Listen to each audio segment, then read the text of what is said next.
Bismillahirrahmanirrahim.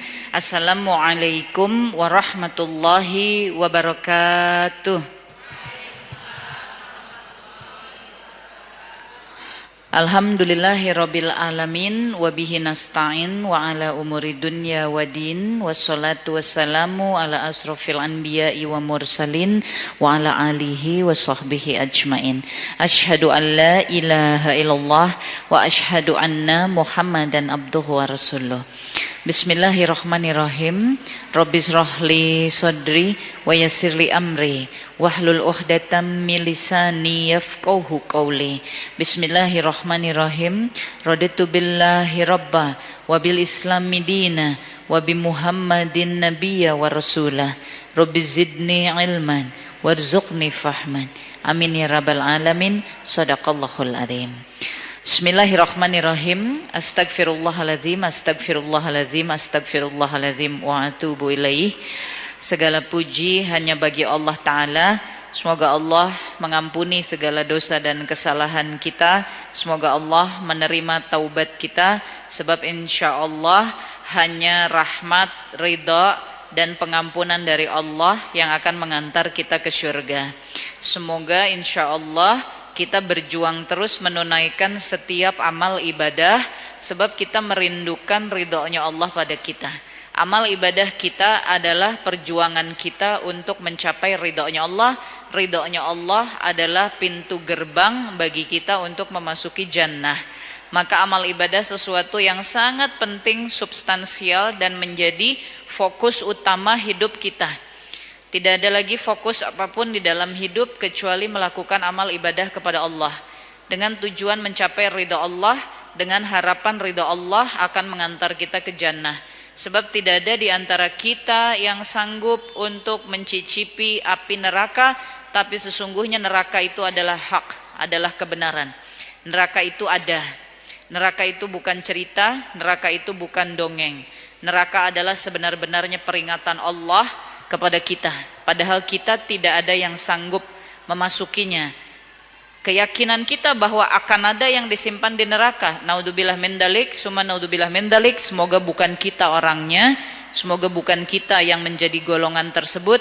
Oleh karenanya insyaallah selama di dunia kita berjuang terus memperbaiki niat dan amal ibadah, menegakkan niat yang lurus dan amal ibadah. Pokoknya susah juga jangan disebut susah, karena tujuan kita jannah, ya. Berat pun jangan disebut berat, ridho aja. Ridho pada susahnya, ridho pada beratnya, ridho kepada kerepotannya. Jika itu semua adalah ikhtiar untuk senantiasa memperbaiki niat, memperbaiki amal ibadah, hati kita mesti lapang, mesti ridho, ya, daripada keburu kita tercatat sebagai penghuni neraka. Naudzubillah min dzalik, summa naudzubillah min dzalik. Insyaallah ikhtiar kita semua hari ini berada di tempat ini, melangkahkan kaki ke sini, duduk dengan sabar di masjid ini, lagi duduk dibikin ngantuk sama setan, lagi duduk dibikin bingung mikirkan urusan di luar, lagi duduk dibikin sedih mengingat masalah dan segala sesuatunya. Insyaallah ini pun medan jihad. Duduk di masjid, di majelis ilmu juga adalah medan jihad. Bagaimana kita melawan segala godaan demi untuk bisa berada di taman surga. Nabi SAW mengatakan, duduk di majelis ilmu bagaikan ada di taman surganya Allah Ta'ala. Barang siapa yang senantiasa berniat, bergerak untuk mencari dan menggali ilmu, Allah akan mudahkan jalannya ke surga. Ilmu yang dimaksud dalam hadis ini adalah ilmu Islam, ilmu agama. Agama bukan sekedar cuilan atau hanya satu pilar dari kehidupan, bukan. Agama itu adalah atap payung dari seluruh kehidupan kita.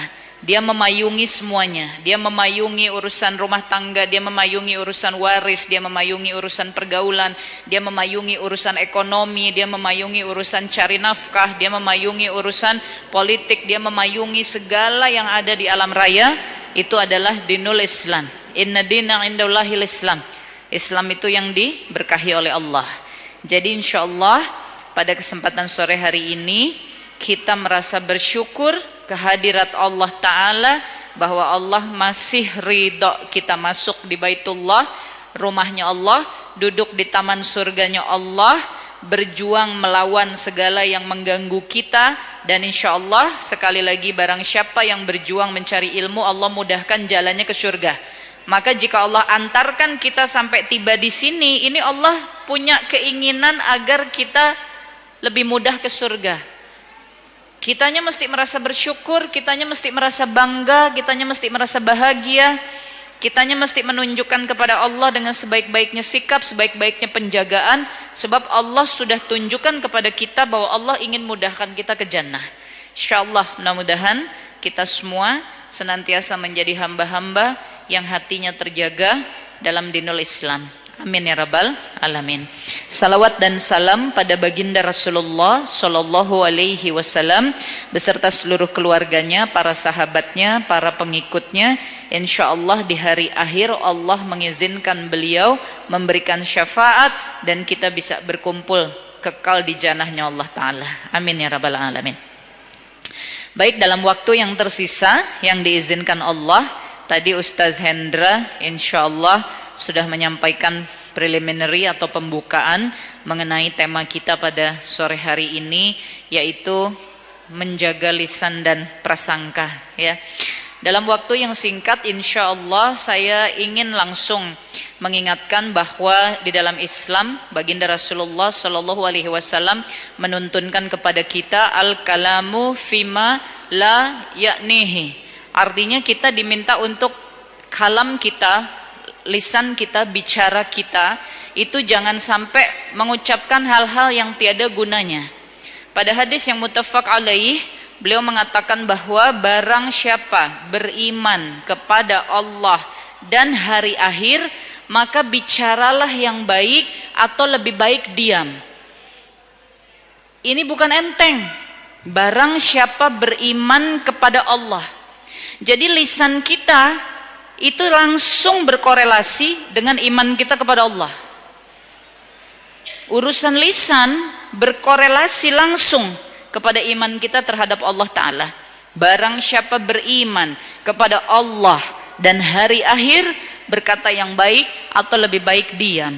Barang siapa yang menjaga apa yang terdapat di antara kedua janggutnya dan kedua belah kakinya, maka Allah jaminkan surga baginya. Di antara dua janggut maksudnya kumis dan dagu ada lisan. Di antara dua kaki maksudnya ada kemaluan. Barang siapa jaga lisan, jaga kemaluan dengan sebaik-baik dan sedaya upaya, maka Allah jaminkan surga baginya. Urusan lisan bukan urusan enteng, sebab apa yang ada di hati dia bisa terefleksi lewat lisan. Apa yang ada di kepala, di pikiran, dia terefleksi lewat lisan. Apa yang terdengar, dia bisa terefleksi lagi lewat lisan. Jadi lisan ini memang pintu gerbang dari seluruh keadaan tubuh dan jiwa kita. Kalau kita masuk ke masjid ini, pintu gerbang utamanya ada di depan ini, barulah kita bisa memasuki dan melihat, memandang isinya. Maka lisan kita adalah gerbang dari segala yang ada pada kita. Rasa kita, pikiran kita, pendengaran kita, semuanya terefleksi lewat lisan. Oleh sebab itu baginda Rasulullah sallallahu alaihi wasallam beliau mengingatkan bahwa di antara penyebab seorang hamba masuk ke dalam neraka adalah naudzubillah min dzalik, summa naudzubillah min dzalik.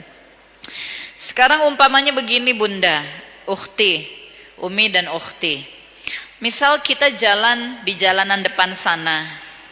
Kemudian kita tahu ada lubang yang besar, ada tanah yang ambles sehingga menciptakan lubang yang besar. Maka artinya ada bahaya di sana, betul? Kalau ada bahaya di sana, maka ketika kita akan melintas, mental kita adalah mental yang berhati-hati, mental yang waspada, mental yang udah dengan penuh kesiapan. Mata juga, maaf, hatta kita misalnya -5, -6, kita nggak mau sampai ketinggalan kacamata. Udah pakai kacamata, kita betul-betul memandang, melihat lubangnya di sebelah mana, dengan segala kehati-hatian pada diri kita, sebab kita sudah dengar di berita, baca di internet bahwa di depan jalan Gatot Subroto ada tanah yang ambles sehingga menghasilkan lubang besar yang berbahaya. Nah, jika kita sudah tahu pemberitahuan tentang lisan bisa mengantar kita ke neraka, lisan ini berkorelasi langsung dengan iman kita kepada Allah dan iman kita kepada hari akhir. Lisan menjadikan alasan Allah menjaminkan surga bagi kita, maka kitanya yang mesti meningkatkan kewaspadaan. Kitanya yang mesti sangat berhati-hati. Kitanya yang mesti terus-menerus memperbaiki. Lubang besar di depan sana, harapan kita cepat diperbaiki, betul? Maka lisan kita mesti cepat perbaiki. Terus menerus diperbaiki. Lubang besar di depan sana, setelah diperbaiki, kita mau lewat lagi di atasnya deg-degan, tegang. Ya, kita berharap bekas lubang itu dipelihara, diperhatikan, jangan sampai jeblos lagi, jangan sampai ambrol lagi gitu. Kalaupun nanti ada bagian kecil yang melesak lagi ke dalam apa, kita berharap cepat lagi diperbaiki. Itu lisan kita. Jaga sebaik-baiknya. Perbaiki terus menerus. Kalau sekali waktu dia anjlok, ambles, gibah, fitnah, marah, nyelekit, dan seterusnya, maka perbaiki. Perbaiki dengan minta ampun kepada Allah, perbaiki dengan muhasabah diri, perbaiki dengan mengendalikan terus emosi dan hawa nafsu. Allah juga menyebut ketakwaan dan kebaikan di hadapan Allah, di antaranya dengan urusan pengendalian amarah. Surah Ali Imran ayat 134. Dan ganjarannya adalah surga yang lebih luas dari bumi, lebih luas dari langit bagi orang-orang yang berjuang mengendalikan amarahnya. Sebab amarah atau emosi, entah bentuknya marah, sakit hati, kecewa, sedih, bingung, khawatir, apapun yang judulnya emosi, itu juga Allah yang simpan ke dalam kita.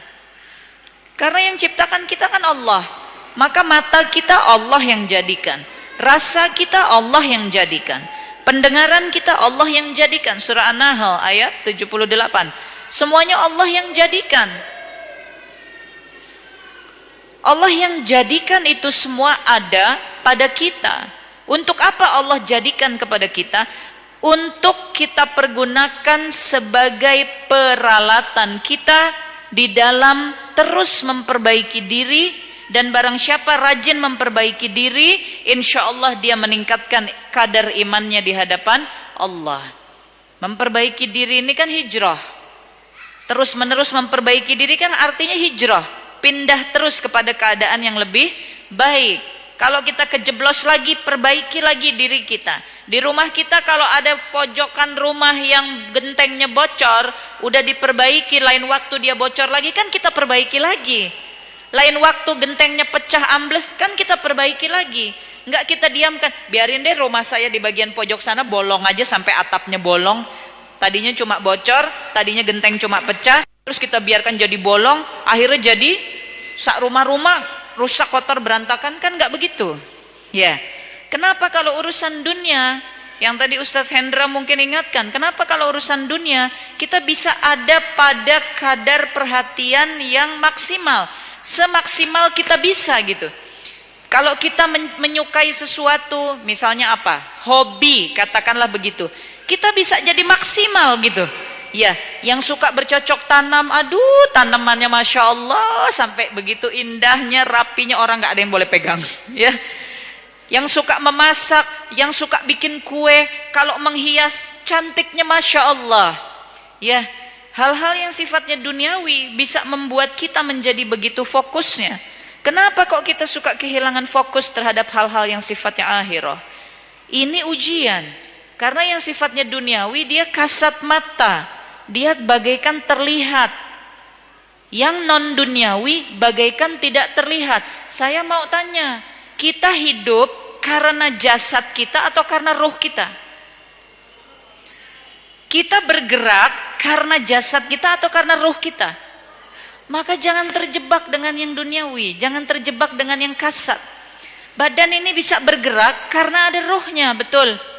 Kita bisa hidup karena ada ruhnya, betul.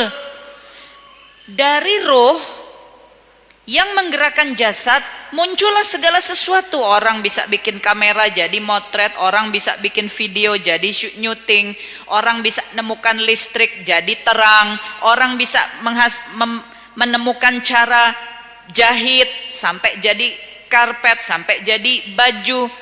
Maka seluruh yang ada di alam raya ini kuncinya ada roh, betul. Kenapa yang roh yang kita tinggalkan? Kenapa yang roh yang kita jauhi? Padahal nggak ada meja ini kalau nggak ada jasad yang membuatnya, dan jasad yang membuatnya nggak akan bikin meja ini kalau dia nggak ada ruhnya. Ruh ini kedalaman, tapi kedalaman ini yang kita sering lupa. Kedalaman ini yang kita sering tinggalkan. Kalau bahasa Inggrisnya take it for granted. Kita jadi kayak biasa-biasa aja gitu. Ya, padahal semua ini nggak akan. Bagaimana manusia bisa membangun Baitullah, rumah Allah seindah ini, Masya Allah, kalau jasadnya dia nggak gunakan, dan dia mau gunakan jasadnya nggak bisa kalau ruhnya Allah belum, Allah ruhnya sudah tidak Allah izinkan ada di sana. Maka kunci kehidupan kita, jangan pernah lalai dari hal yang rohani. Jangan ukuran hidup kita adalah duniawi. Jangan ukurannya adalah yang kasat mata. Bukan, yang kasat mata tuh ujiannya. Yang real, yang sesungguhnya, yang nyata, itu yang rohani. Itu yang real. Jadi kalau kita bicara realita yang rohani. Kalau kita sedang dihadapkan pada persoalan hidup, jangan buru-buru logikanya. Nggak bisa, kita mesti cari akarnya, mesti kita ekstrak dalam ilmu agama, dalam ketentuan Allah Ta'ala, sehingga ketemu akar ruhaniahnya.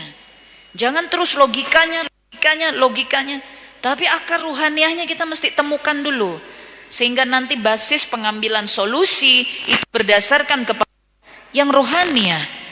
Sebab pada akhirnya yang jasad hancur, terkubur, yang rohaniah lanjut perjalanan. Maka pertanyaan pertama ketika roh diciptakan, alastu birabbikum, betul nggak Allah itu Tuhan kita? Qala bala syahidna, iya Allah satu-satunya Tuhan kita. Ruh sudah diambil perjanjiannya sama Allah. Surat Al-A'raf ayat 172. Hadis Rasulullah SAW mengatakan, ketika kita pertama masuk alam barzah, dihadapkan kepada pertanyaan lagi. Yang nanya malaikat. Pertanyaannya apa? Man rabbuka? Sama nggak dengan pertanyaan ketika kita diciptakan sebagai roh? Sama. Siapa Tuhanmu? Ya, maka sekali lagi hidup ini adalah perjalanan rohaniah. Yang kasat ini adalah ujian. Allah bilang nggak sama kita? Bilang. Surah Al-Insan ayat kedua. Ketika kita diciptakan dan kita disimpan di dunia, Allah sedang masukkan kita ke medan ujian. Maka apa saja yang ada di dunia, sadarlah kita semua adalah ujian. Termasuk relasi hubungan sesama manusia, ini ujian. Ini terkait dengan tema kita, soal prasangka, soal lisan, ya. Maka sekali lagi kalau kita sudah tahu bahwa lisan itu berhubungan langsung dengan keimanan kita kepada Allah, maka jangan biarkan lisan kita mengembara, berpetualang sendiri. Dia mesti dikendalikan oleh yang rohaniah. Yang rohaniah dia akan mengendalikan lisan kalau rohnya bersih. Ya, oleh karena itu bersih-bersih jiwa, tazkiyatun nafs itu penting. Bersih-bersih jiwa itu apa? Dengan apa? Dengan ibadah. Itu pembersihan jiwa. Ya. Dengan ibadah, salat kita pembersihan jiwa. Maka kalau kepingin jiwanya makin bersih, tambah bersih, bisa dibersihkan terus, salatnya mesti diperhatikan. Puasa itu pembersihan jiwa. Maka kalau kepingin bisa jiwanya terbersihkan, dibersihkan, makin bersih, jadi bersih, ya puasanya mesti diperhatikan. Jangan sampai kita cuma nunggu Ramadan, selepas Ramadan kita nggak ingat ada puasa-puasa sunnah, kita nggak kuat, nggak bisa, harus dilaksanakan sebab kita yang butuh. Ya, kita yang butuh. Kalau kita lalai, Allah nggak ada kesusahan apa-apa, nggak ada kesusahan apa-apa. Yang susah kita. Kalau kita jadi pribadi yang buruk, Allah nggak ada keburukannya. Kita yang jadi buruk di hadapan Allah. Kalau kita berbuat jahat sama orang, kita yang jahat. Nggak ada kejahatan bisa kita jadikan kepada Allah, nggak ada sama sekali. Ya, maka kitanya yang mesti berjuang. Insya Allah urusan lisan sekali lagi terkait erat dengan keimanan kita kepada Allah, ya. Dan keimanan kita kepada Allah sudah kita akadkan, tidak ada Tuhan selain Allah. Maka urusan lisan itu berhubungan langsung dengan akad kita tidak ada Tuhan selain Allah. Kenapa demikian? Sebab tadi aliran darah kita, kerja akal kita, rasa hati kita, apa yang ditangkap pendengaran kita, bahkan bebauan yang kita cium, semuanya diolah keluarnya lewat Allahu Akbar. Luar biasa lisan. Maka hati-hati dengan lisan, ya. Ruhaniyah kita bersihkan, perbaiki supaya lisan juga terkendali oleh kebersihan ruhaniyah kita, ya. Saya sering kasih contoh, saya tidak ada ilmu, astagfirullahaladzim. Hal-hal sehari-hari saja. Kalau kita sudah mulai, pika sebelen pisan sih orang itu, gitu ya. Kalau kita udah mulai, teng-tengan pisan sih jadi orang. Atau kalau kita udah mulai bilang, jadi orang gak ada pengertiannya amat sih. Coba mari kita muhasabah. Ketika itu terlontar dari lisan kita, sebab ada rasa kan? Sebab diolah pikiran kan, mata kita melihat keluar dari lisan. Maka kalau kita tidak kendalikan seluruh yang ada pada kita ini, kita bersih-bersih terus, lisan kita akan membawa kita ke neraka. Naudzubillah min dzalik, summa naudzubillah min dzalik. Iya, ada orang mungkin memang menyebalkan. Iya, ada orang memang mendolimi kita. Iya, memang ada orang bikin hidup kita jadi susah. Iya, ada orang mungkin melakukan kebatilan kepada kita sehingga dampaknya menjadi luar biasa pada hidup kita, ya. Tapi kesemuanya itu tidak cukup menjadi alasan bagi lisan untuk mengeluarkan hal-hal buruk tentangnya. Padahal keburukan itu adalah benar, memang dia lakukan, ya. Mari kita muhasabah. Settingan ini semuanya ujian dari Allah. Allah pergunakan orang itu melakukan keburukan kepada kita untuk melihat orang yang melakukan keburukan ini mencari enggak jalan kebenaran untuk minta ampun sama Allah. Orang yang dapat keburukannya mencari enggak jalan kebenaran untuk menjaga hatinya, lisannya, ridhonya pada segala ketentuan Allah. Semuanya cuma ujian. Anak-anak kita kemarin SD ujian, anak-anak kita SMP besok terakhir ujian, anak-anak SMA kita sudah selesai ujian. Kenapa sih mereka ujian? Untuk dilihat benar nggak selama ini belajar, benar nggak selama ini sudah ada kepahaman, ya. Dan kalau lulus ujiannya dari SD jadi SMP, dari SMP jadi SMA, dari SMA bisa kuliah atau bekerja. Dari SD ke SMP tambah berat nggak pelajarannya? Nanti dia ujiannya tambah berat nggak soalnya? Itu yang kasat mata kita bisa fokus, bisa nerima. Yang rohani ya, kita sering nggak bisa terima. Kok begini? Kok aku diuji terus? Kok ujianku makin berat? Bukannya bersyukur. Kalau ujian makin berat kita mesti bersyukur, sebab artinya Allah percayai kita naik kelas. Kita maunya macet, nggak mau naik kelas. Maunya ujian begini-begini aja, atau kita maunya jangan diuji. Kalau gitu anak-anak kita jangan diuji, biar aja dia sekolah terus. Dari kelas 6 balik lagi kelas 1, 2, 3, 4, 5, 6 balik lagi kelas 1, 2, nggak usah ujian. Mau nggak anak kita digitukan? Nggak mau ya bun ya.